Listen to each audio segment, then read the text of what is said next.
Asia's romantic balladeer na si Christian Bautista, naiwala ang engagement ring nang magpo-propose na siya kay Katramnani noon.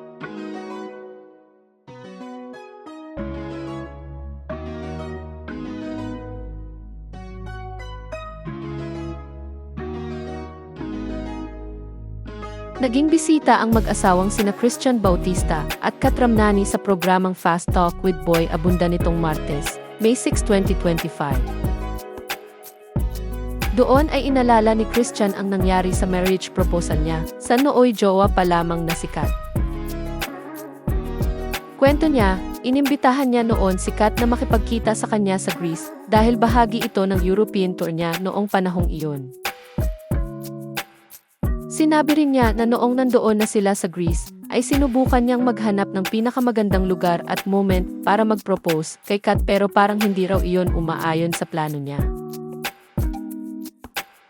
Kasunod nito ay inilahad niya na naiwala niya ang engagement ring na gagamitin niya sana para mag-propose sa kanyang partner.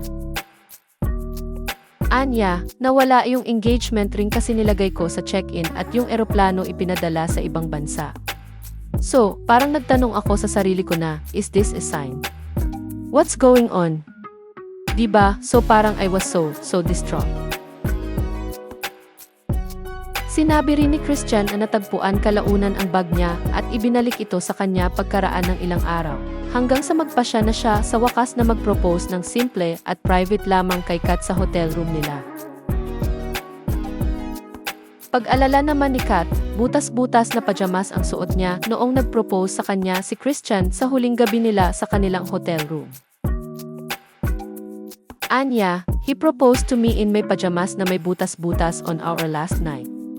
So in all the beautiful spots in Europe, no, he just did it in the room, in private, in my Winnie the Pooh pajama with butas on it.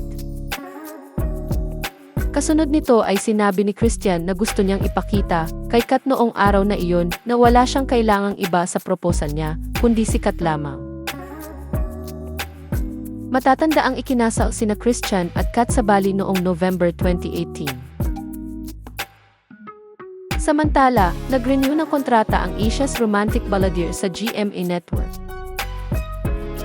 Kinanta ni Christian sa contract signing event ang kanyang hit song na The Way You Look at Me na inialay niya sa mga taga-suporta niya at sa mga mahal niya sa buhay. Inihayag ni Christian ang pasasalamat niya sa GMA Network dahil sa patuloy na pagtitiwala sa kanya.